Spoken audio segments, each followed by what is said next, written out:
के ऐतिहासिक धरने की अध्यक्षता कर रहे हमारे बहुजन समाज के सिपह सालार साथी डॉक्टर सुरेश माने जी, धरने की इस ऐतिहासिक घड़ी में मंच पर उपस्थित लोकसभा के सांसद नाभा कुमार सरेनिया जी, पूर्व सांसद हमारे भाई राम बख्श सिंह जी, आईडीए के संयोजक भाई साहेब सिंह जी भैया जी,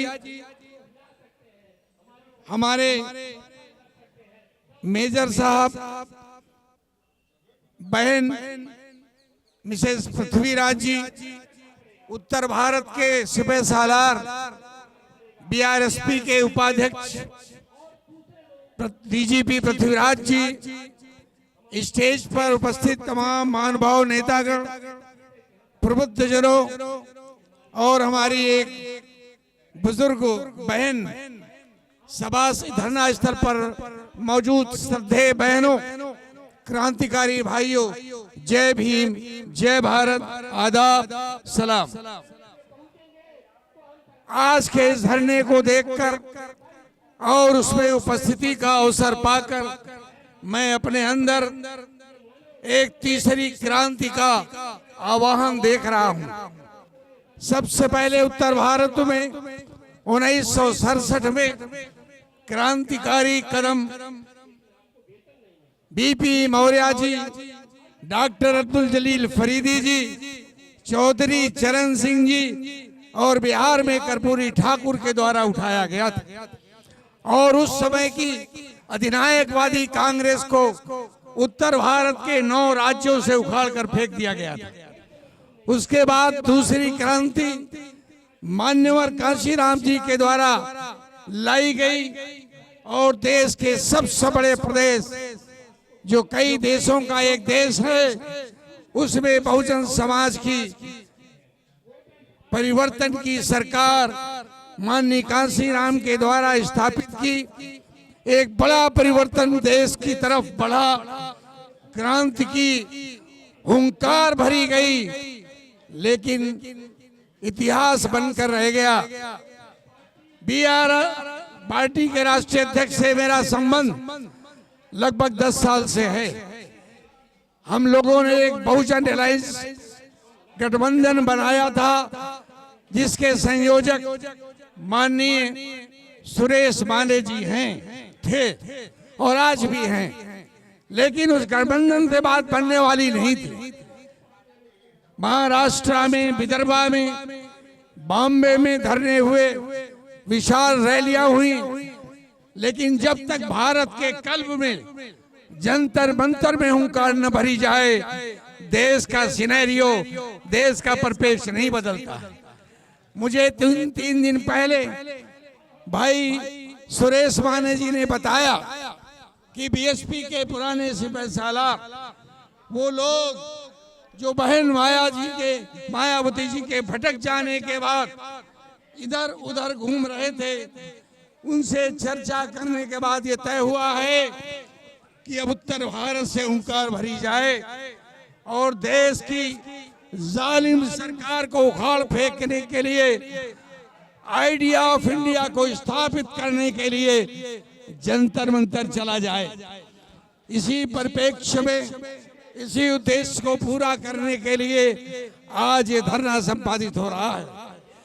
मुझे भी सौभाग्य मिला कि मैं आपके बीच में अपने विचार रखूं, क्योंकि मैं मानता हूं कि बहुजन समाज की कल्पना बगैर भारत के मुसलमानों के, जिनकी संख्या 15% है, उनके बगैर सम्मिलित हुए बहुजन समाज की कल्पना नहीं की जा सकती है।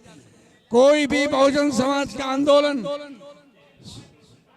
सफल नहीं हो सकता जब तक अल्पसंख्यक अपनी भागीदारी इस पर पूरी न करे।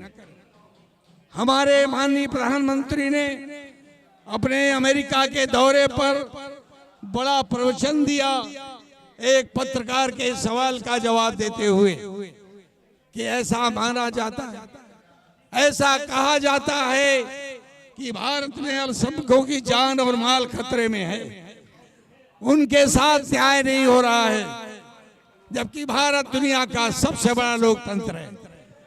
तो माननीय प्रधानमंत्री जी, जो कभी भी देश के अंदर पीसी नहीं करते, प्रेस वार्ता नहीं करते, पत्रकारों के सवाल का जवाब नहीं देते, वहां जवाब देने के बजाय अमेरिका में प्रवचन शुरू कर दिया कि हम डीएनए जीते हैं, लोकतंत्र हमारे डीएनए में है, इस डीएनए को हम जीते हैं।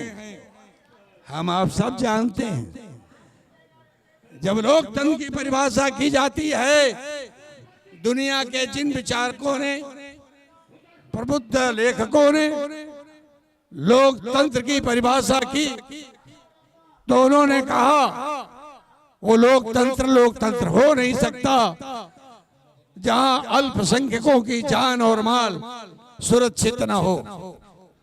अभी जिक्र किया गया मणिपुर में क्या हो रहा है, कुकी समुदाय की बहनों के साथ क्या हो रहा है। दुनिया हम पर थूक रही है। दुनिया के सबसे बड़े लोकतंत्र में बहनों को निर्वस्त्र करके घुमाया जा रहा है, और प्रधानमंत्री जी जबान खोलने को तैयार नहीं है। गूंगे और बहरे बन गए हैं, गांधी जी के 3 बंदर बन गए हैं। आंखें बंद, कान बंद, जबान बंद है। लोकसभा में आकर कोई बात कहने को तैयार नहीं है।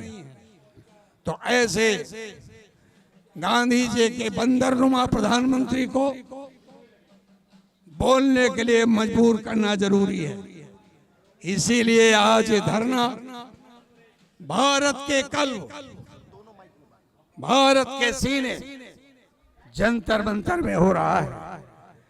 ये तो इब्तिदाए इश्क है, रोता है क्या, देख आगे आगे होता है क्या। होगा, यकीनन होगा। बीजारोपण मान्यवर काशीराम ने कर दिया था, पौधे लगे, फलदार लगे। बागवान ने बाग को सुखा दिया। बहन जी हमारी ना बहन होकर दलित की बहन दौलत की बहन बन गई। हमें चिंता नहीं करनी चाहिए, हमें फिर खड़े होना चाहिए। आज मेरा स्वास्थ्य कुछ ज्यादा सही नहीं है, लेकिन इस आंदोलन में मैं आखिरी सांस तक लड़ता रहूंगा। जय हिंद, जय भारत।